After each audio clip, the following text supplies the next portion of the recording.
आपको बताने जा रहा हूं इंट्रोडक्शन ऑफ ट्रिग्नोमेट्री। ट्रिग्नोमेट्री क्या होती है? सबसे पहले तो रेशियो की बात करते हैं कि ट्रिग्नोमेट्री रेशियो, आप रेशियो में देखो 3 साइड्स होती है, किसी भी ट्रायंगल की होती है 3 साइड्स होती है। अब इसमें रहता क्या, जैसे ये कोई भी ट्रायंगल है, इसे मैंने जैसे सपोज दे दिया ए बी सी, ये आपका एक राइट एंगल है, राइट एंगल आपका 90 डिग्री का होता है। अब यहां क्या हम किसी भी एंगल की बात करते हैं तो एंगल के अकॉर्डिंग देखा जाता है कि इसमें से आपकी कौन हाइपोटेनस है, कौन बेस है, कौन परपेंडिकुलर, ये फाइंड करना होता है कि कौन सी क्या होती है। तो सबसे पहले जैसे सी की बात करें, अगर हम किसी एंगल सी को ले रहे हैं तो आपकी हाइपोटेनस क्या होगी, परपेंडिकुलर क्या होगी, बेस क्या होगी, बात ये आपकी है। तो सबसे पहले देखो जब एंगल सी की बात होगी हमेशा याद रखना कि जब भी आपका राइट एंगल होगा तो राइट एंगल के जस्ट सामने वाली जो साइड होगी वो आपकी कौन सी साइड होगी, हाइपोटेनस साइड, ठीक। तो ये साइड आपकी क्या होगी, हाइपोटेनस। अब दूसरी साइड की बात करें कि इसमें बेस क्या होगा, अब हमारे पास रहेगा हाइपोटेनस क्लियर होगी, अब बचा बेस और परपेंडिकुलर। तो हमेशा याद रखना जिस एंगल की बात हो रही है, एंगल किसकी बात हो रही है, सी की बात हो रही है, जिस एंगल की बात हो रही है उसके जस्ट सामने वाली साइड कौन सी होती है, परपेंडिकुलर, ठीक। क्लियर है, कोई दिक्कत बताओ समझा, कोई दिक्कत नहीं। अब बचा क्या भाई, बेस, तो बेस आपका ये हो जाएगा, ठीक है, ठीक। अब दूसरी कंडीशन आती है कि कब ये चेंज हो जाते हैं, क्यों चेंज हो जाता है। तो देखो यहाँ पे क्या होता है, जब मान लो ये कोई आपने ट्रायंगल ले लिया पी क्यू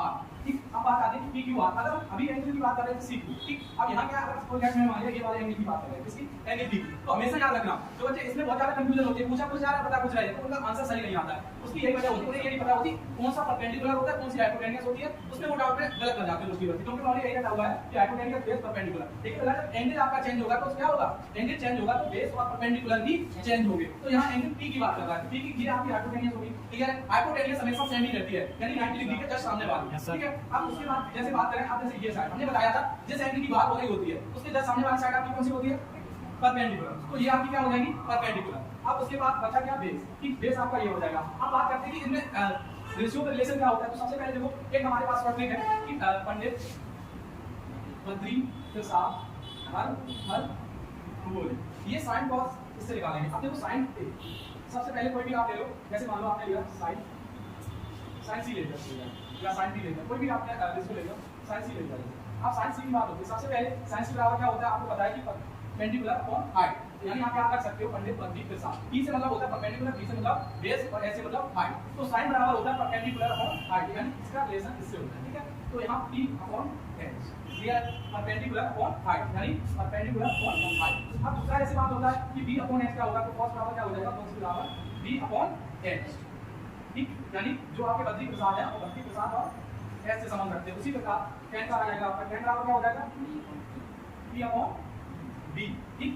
अब देखो साइन, अब यहाँ तक आप आते हैं, यहाँ से क्या करते हो, उल्टे जाएंगे। तो यहाँ देखो अभी तो हम जा रहे थे p अपॉन h, अब क्या करेंगे h अपॉन p। तो h अपॉन p किसका, साइन का जस्ट अपोजिट हो जाएगा। तो यहाँ पे क्या हो जाएगा, cos h, यानी cos h c बराबर क्या हो जाएगा, हाइपोटेनस अपॉन परपेंडिकुलर। दूसरा जो हो जाएगा आपका हाइपोटेनस और बेस किसका रिलेशन हो जाएगा, तो sec का, यानी sec c बराबर ठीक क्या हो जाएगा, hypotenuse upon base, hypotenuse upon base. अब बचा हमारे पास बेस अपॉन परपेंडिकुलर। तो भाई tan का सीधा रिलेशन किससे होता है, cot से, यानी cot c बराबर बेस अपॉन परपेंडिकुलर, ठीक है। ये समझ में आया। अब क्या होता है, इनके इनवर्स फार्मूला होते हैं, देखो रेसिप्रोकल। अब कुछ ये तो आपके हो गए, ये चेक कंडीशन लेना चाहिए। अब आते हैं रेसिप्रोकल की बात करते हैं। तो यहाँ पे क्या होता है कि हमेशा याद रखना कि sin c जो होता है, sin या यहाँ थीटा ले सकते हो, sin थीटा बराबर क्या होता है, थीटा क्या लेगा, यहाँ थीटा एक एंगल की बात हो रही है, जरूरी नहीं कि ए बी सी हम लें, यहाँ पे आप थीटा लो, थीटा ज्यादा अच्छा रहेगा, ठीक है। sin थीटा बराबर थीटा ले लो आप, थीटा से ये पता रहेगा कि जरूरी नहीं है ए बी सी की मैं बात कर रहा हूँ, तो थीटा कोई भी एंगल ले सकते हैं आप, ठीक है। अब जैसे बात करें sin थीटा, तो sin थीटा किसके इक्वल होता है, तो हमेशा याद रखना कि 1/cos होता है। अब ये क्या होता है, cosec थीटा बराबर क्या होता है, h अपॉन p। तो यहाँ आप जब sin थीटा की वैल्यू निकालेंगे तो यहाँ पे क्या आ जाएगा, h अपॉन p। तो p आपका कहां जाएगा, ऊपर, यानी p अपॉन h, और आपको पता है p upon h sin theta. यानी ये जो रेसिप्रोकल ऐसे नहीं होते, आपस में होता है, इनका रिलेशन होता है, तभी ये एक दूसरे के रेसिप्रोकल रखेगा। ये चीज क्लियर हुई कहां से हुई, तो ये हाइपोटेनस और परपेंडिकुलर के रिलेशन से, क्लियर है आपको, कोई दिक्कत नहीं। तो इसे हम देखो हटा देते हैं। अब बात आती है cosec थीटा। तो cosec थीटा का जो रेसिप्रोकल हो जाएगा वो आपका हो जाएगा 1/sin थीटा। इसी प्रकार दूसरा आपका ले लेते हैं जैसे cos थीटा का। तो cos थीटा इक्वल टू क्या हो जाता है, cos थीटा इक्वल टू क्या हो जाता है, 1/sec थीटा। जब 1/sec थीटा आपका किसके इक्वल हो जाएगा, cos थीटा के। जरूरी नहीं पूछ लिया जाए कि cos थीटा इक्वल टू कितना होता है, तो 1/sec थीटा। और पूछ लिया जाता है कि 1/sec थीटा बराबर कितना होगा, तो आप उल्टा भी पूछा जा सकता है, ठीक है। तो यहाँ sec थीटा बराबर हम लिख सकते हैं 1/cos थीटा। इसी प्रकार आपका तीसरा जो आ जाता है tan theta. tan theta equal किसके होता है, 1/cot थीटा।